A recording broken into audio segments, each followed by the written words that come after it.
Mr. J.D. Vance, who was here last year as senator, and we are very happy that he has come back to Munich, and we are very much looking forward to his speech. Please welcome Vice President J.D. Vance.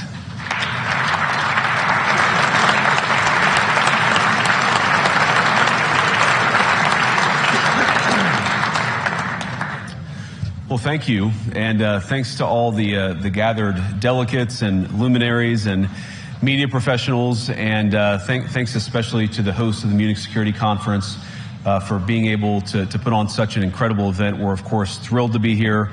We're happy to be here.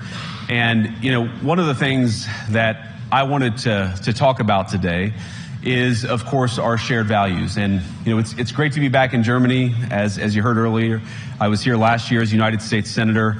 I saw Foreign Secretary David Lammy and joked that both of us last year had different jobs than we have now. But now it's time for all of our countries, for all of us who have been fortunate enough to be given political power by our respective peoples, to use it wisely to improve their lives. And I want to say that, you know, I was fortunate in my time here to spend some time outside the walls of this conference over the last 24 hours.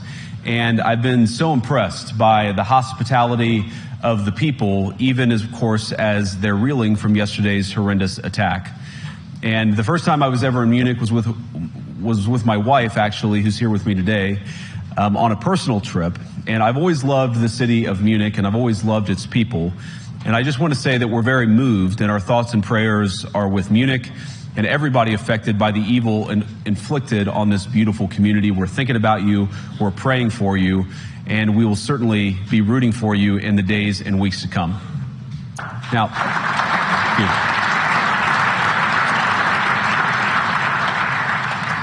I hope that's not the last bit of applause that I get, but we gather at this conference, of course, to discuss security, and normally we mean threats to our external security. I see many great military leaders gathered here today.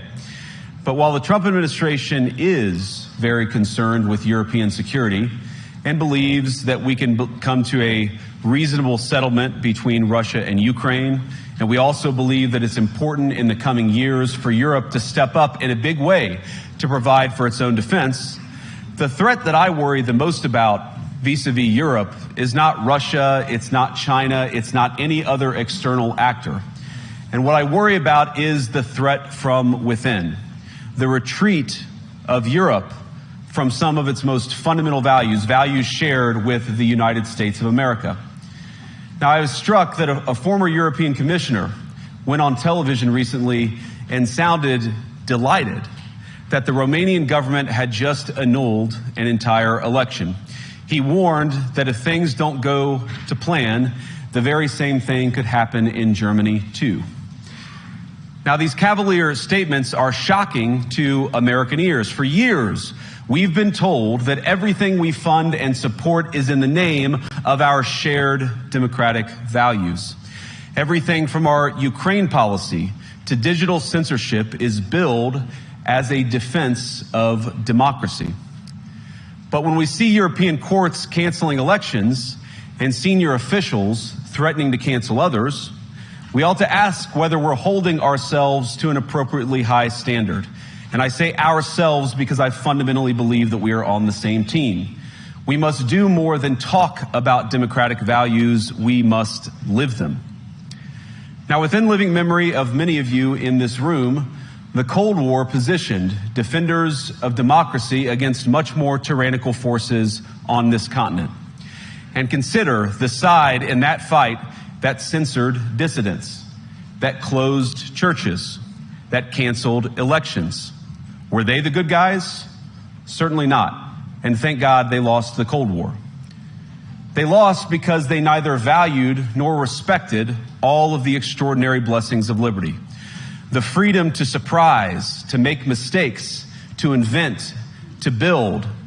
As it turns out, you can't mandate innovation or creativity, just as you can't force people what to think, what to feel, or what to believe. And we believe those things are certainly connected. And unfortunately, when I look at Europe today, it's sometimes not so clear what happened to some of the Cold War's winners. I look to Brussels, where EU commissars warn citizens that they intend to shut down social media during times of civil unrest the moment they spot what they've judged to be, quote, hateful content. Or to this very country, where police have carried out raids against citizens suspected of posting anti-feminist comments online as part of, quote, combating misogyny on the internet, a day of action. I look to Sweden, where 2 weeks ago the government convicted a Christian activist for participating in Koran burnings that resulted in his friend's murder. And as the judge in his case chillingly noted, Sweden's laws to supposedly protect free expression do not, in fact, grant, and I'm quoting, a free pass to do or say anything without risking offending the group that holds that belief.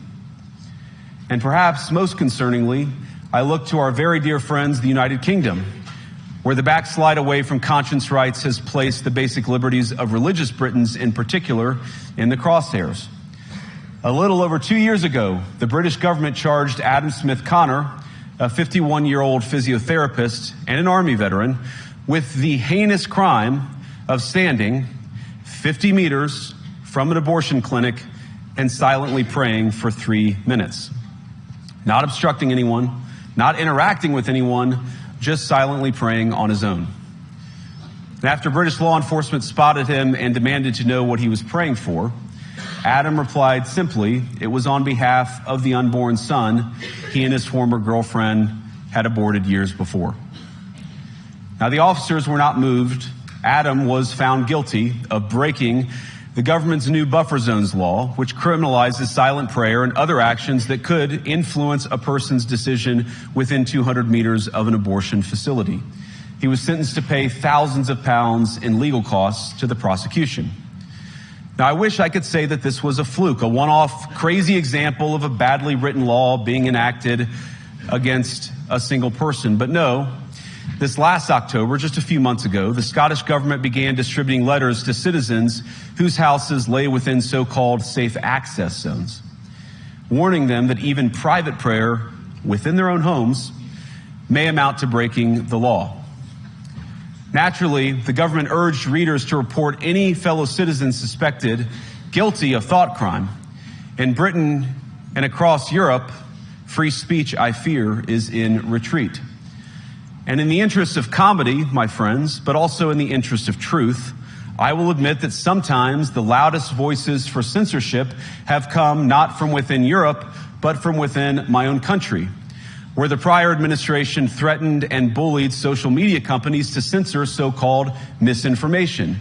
Misinformation like, for example, the idea that coronavirus had likely leaked from a laboratory in China. Our own government encouraged private companies to silence people who dared to utter what turned out to be an obvious truth. So I come here today not just with an observation, but with an offer.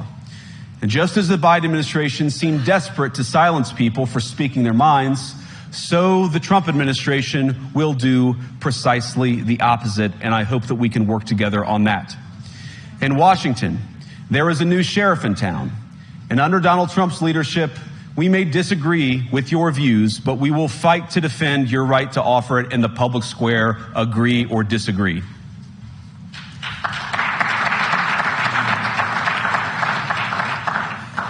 Now, we're at the point, of course, that the situation has gotten so bad that this December, Romania straight up canceled the results of a presidential election based on the flimsy suspicions of an intelligence agency and enormous pressure from its continental neighbors. Now, as I understand it, the argument was that Russian disinformation had infected the Romanian elections. But I'd ask my European friends to have some perspective. You can believe it's wrong for Russia to buy social media advertisements to influence your elections. We certainly do. You can condemn it on the world stage even. But if your democracy can be destroyed with a few $100,000 of digital advertising from a foreign country, then it wasn't very strong to begin with. Now, the good news is that I happen to think your democracies are substantially less brittle than many people apparently fear. And I really do believe that allowing our citizens to speak their mind will make them stronger still. Which, of course, brings us back to Munich, where the organizers of this very conference have banned lawmakers representing populist parties on both the left and the right from participating in these conversations. Now, again, we don't have to agree with everything or anything that people say. But when people represent, when political leaders represent an important constituency, it is incumbent upon us to at least participate in dialogue with them. Now, to many of us on the other side of the Atlantic, it looks more and more like old entrenched interests hiding behind ugly Soviet-era words like misinformation and disinformation, who simply don't like the idea that somebody with an alternative viewpoint might express a different opinion or, God forbid, vote a different way or, even worse, win an election. Now, this is a security conference, and I'm sure you all came here prepared to talk about how exactly you intend to increase defense spending over the next few years in line with some new target.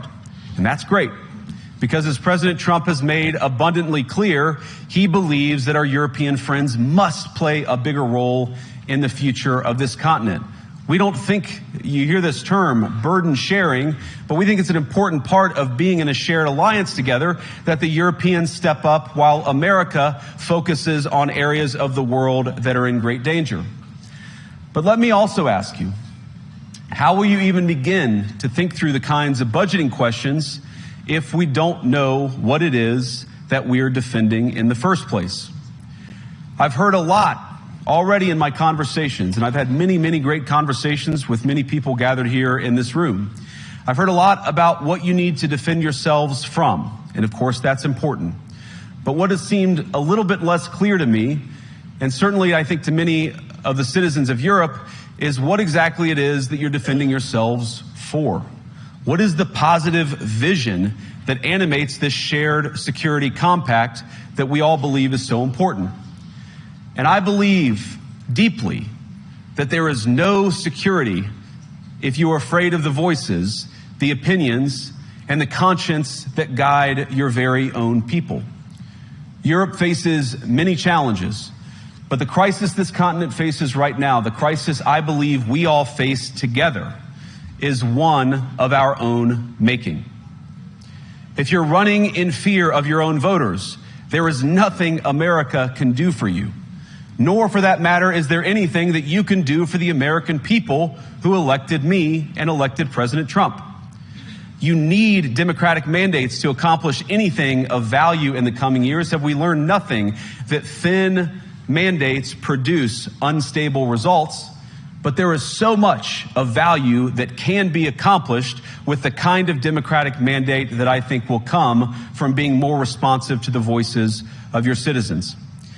If you're going to enjoy competitive economies, if you're going to enjoy affordable energy and secure supply chains, then you need mandates to govern, because you have to make difficult choices to enjoy all of these things. And of course, we know that very well in America. You cannot win a democratic mandate by censoring your opponents or putting them in jail, whether that's the leader of the opposition, a humble Christian praying in her own home, or a journalist trying to report the news. Nor can you win one by disregarding your basic electorate on questions like who gets to be a part of our shared society. And of all the pressing challenges that the nations represented here face, I believe there is nothing more urgent than mass migration. Today, almost 1 in 5 people living in this country moved here from abroad. That is, of course, an all-time high. It's a similar number, by the way, in the United States, also an all-time high. The number of immigrants who entered the EU from non-EU countries doubled between 2021 and 2022 alone, and of course it's gotten much higher since. And we know this situation, it didn't materialize in a vacuum. It's the result of a series of conscious decisions made by politicians all over the continent and others across the world over the span of a decade.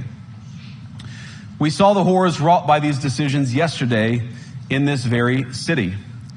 And of course, I can't bring it up again without thinking about the terrible victims who had a beautiful winter day in Munich ruined. Our thoughts and prayers are with them and will remain with them. But why did this happen in the first place? It's a terrible story, but it's one we've heard way too many times in Europe and unfortunately too many times in the United States as well. An asylum seeker, often a young man in his mid-20s, already known to police, rams a car into a crowd and shatters a community. How many times must we suffer these appalling setbacks before we change course and take our shared civilization in a new direction? No voter on this continent went to the ballot box to open the floodgates to millions of unvetted immigrants. But you know what they did vote for? In England, they voted for Brexit, and agree or disagree, they voted for it. And more all over Europe, they're voting for political leaders who promise to put an end to out-of-control migration. Now, I happen to agree with a lot of these concerns, but you don't have to agree with me. I just think that people care about their homes, they care about their dreams, they care about their safety and their capacity to provide for themselves and their children. And they're smart. I think this is one of the most important things I've learned in my brief time in politics. Contrary to what you might hear a couple mountains over in Davos, the citizens of all of our nations don't generally think of themselves as educated animals or as interchangeable cogs of a global economy. And it's hardly surprising that they don't want to be shuffled about or relentlessly ignored by their leaders. And it is the business of democracy to adjudicate these big questions at the ballot box. I believe that dismissing people, dismissing their concerns, or worse yet, shutting down media, shutting down elections, or shutting people out of the political process protects nothing. In fact, it is the most surefire way to destroy democracy. And speaking up and expressing opinions isn't election interference. Even when people express views outside your own country, and even when those people are very influential. And trust me, I say this with all humor, if American democracy can survive 10 years of Greta Thunberg's scolding, you guys can survive a few months of Elon Musk. But what no democracy, American, German, or European, will survive is telling millions of voters that their thoughts and concerns, their aspirations, their pleas for relief are invalid or unworthy of even being considered. Democracy rests on the sacred principle that the voice of the people matters. There's no room for firewalls. You either uphold the principle or you don't. Europeans, the people, have a voice. European leaders have a choice. And my strong belief is that we do not need to be afraid of the future. You can embrace what your people tell you, even when it's surprising, even when you don't agree. And if you do so, you can face the future with certainty and with confidence, knowing that the nation stands behind each of you. And that, to me, is the great magic of democracy. It's not in these stone buildings or beautiful hotels. It's not even in the great institutions that we have built together as a shared society. To believe in democracy is to understand that each of our citizens has wisdom and has a voice. And if we refuse to listen to that voice, even our most successful fights will secure very little. As Pope John Paul II, in my view, one of the most extraordinary champions of democracy on this continent or any other, once said, "Do not be afraid." We shouldn't be afraid of our people, even when they express views that disagree with their leadership. Thank you all. Good luck to all of you. God bless you.